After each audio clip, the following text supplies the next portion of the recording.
మనకి ఎన్నో అద్భుతమైనటువంటి సమాజ సేవా కార్యక్రమాలని, సాంస్కృతిక కార్యక్రమాలని ఏర్పరుస్తూ విజయవాడకే అందాన్ని తీసుకొచ్చేటువంటి మా ఎంపీ గారిని వేదిక మీదకి సాదరంగా ఆహ్వానిస్తున్నాము. శ్రీ కేశినేని శివనాథ్ గారు, చిన్ని గారిని సాదరంగా వేదికపైకి ఆహ్వానించేస్తున్నాము.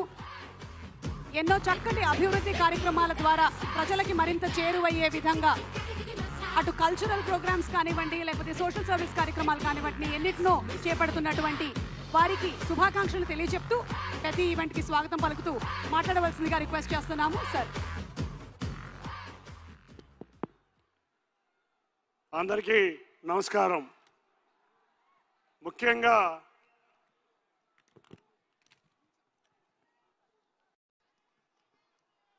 అందరికీ నమస్కారం. విజయవాడ ఇవాళ మెగా అభిమానులతో ఒక ఎలక్ట్రిఫై వాతావరణం వచ్చింది. దానికి ముఖ్యంగా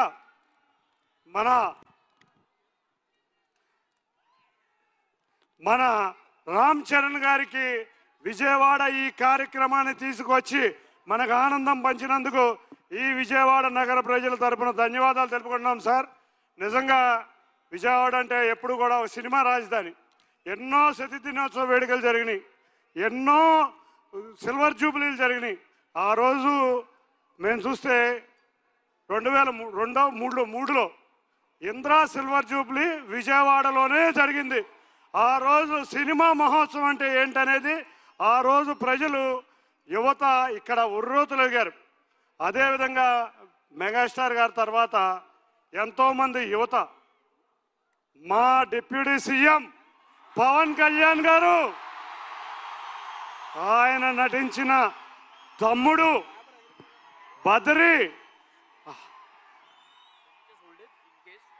ఖుషి, ఇటువంటి ఎన్నో సినిమాల్ని యువత బ్రహ్మాండంగా ఈ విజయవాడే కాదు ఈ ఆంధ్రప్రదేశ్ నుంచి బ్రహ్మాండంగా ఆదరించారు సార్. అటువంటి తండ్రిని మించిన తనయుడు, బాబాయిని మించిన అబ్బాయి మా రామ్ చరణ్ ఇవాళ విజయవాడలో మళ్ళీ యువత, అదేవిధంగా ఈ సినిమాని బ్రహ్మాండమైన చక్కటి ఈ ఫంక్షన్ని ఆదరించాం సార్. తప్పకుండా ఈ సినిమా ఎప్పుడో సూపర్ హిట్ అయిపోయింది. ఈ సినిమాని విజయవాడ నుంచి మంచి రికార్డులు మీకు అప్పచెబుతాం. ఆంధ్రప్రదేశ్లోనే మీరు ఎట్టాగో ఈ సినిమా పాన్ ఇండియా సినిమా బ్రహ్మాండమైన కలెక్షన్స్తో ముందుకు రాబోతుంది. ఇక యువత ఒక్కడ గుర్తుంచుకోండి, రామ్ చరణ్ గారి జీవితం అంత ఈజీ కాదు. ఒక క్రమశిక్షణతో, ఒక కష్టం అన్నీ తెలిసిన వ్యక్తి కాబట్టే ఆయన ఇవాళ గ్లోబల్ స్టార్ అయ్యారు, అవునా? కాబట్టి మీరందరూ ఆయన్ని ఆదర్శంగా తీసుకుని కష్టపడాలని మీ అందరినీ కోరుతున్నాం. తప్పకుండా సార్, మా ఇంకో కోరిక, ఈ విజయోత్సవ వేడుక మళ్ళీ విజయవాడలో కానీ ఈ ఆంధ్రప్రదేశ్లో అన్ని ప్రాంతాల్లో పెట్టాలని కోరుకుంటున్నాం.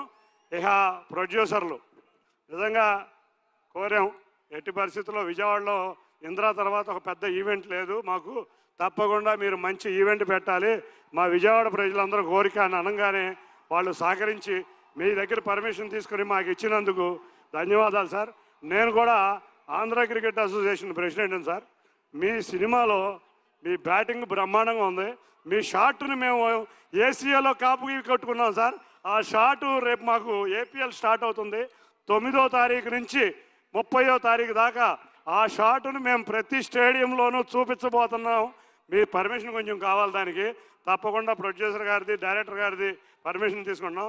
ఇక శ్రీదేవి గారు మనకి ఆ రోజు వేటగాడి కాడి నుంచి మొన్నటి అతిలోక సుందరి, జగదేక వీరుడు అతిలోక సుందరి వరకు ఎన్నో సినిమాలు ఆదరించిన వారి కుమార్తె జాన్వి ఇవాళ సినిమాలో నిజంగా ఒక చక్కటి హీరోయిన్ పాత్ర పోషించడం, అది కూడా విజయవాడ రావడం ఆనందంగా ఉంది.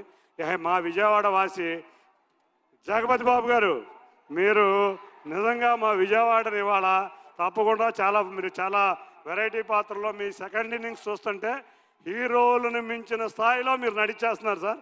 తప్పకుండా మరొకసారి మీరు అందరూ మా విజయవాడని ఆశీర్వదించాలి, మా ఆంధ్రప్రదేశ్ని ఆశీర్వదించాలి. ముఖ్యంగా మా మెగా అభిమానులకి ఇంత కానుకిచ్చిన మీ అందరికీ మరొక్కసారి ధన్యవాదాలు తెలుపుకుంటూ, అందరికీ మరొక్కసారి ఈ విజయం ద్వారా మళ్ళీ రామ్ చరణ్ గారిని విజయవాడ తెచ్చుకుందామని తెలియజేసుకుంటాం. అందరికీ ధన్యవాదాలు. Thank you. అన్నిటికన్నా ముఖ్యంగా 2 ఆస్కార్ అవార్డు గ్రహీతలు వచ్చారు. ఒకళ్ళు రామ్ చరణ్ గారు అయితే మరొక ఆస్కార్ అవార్డు గ్రహీత మన మ్యూజిక్ డైరెక్టర్ రెహమాన్ గారు.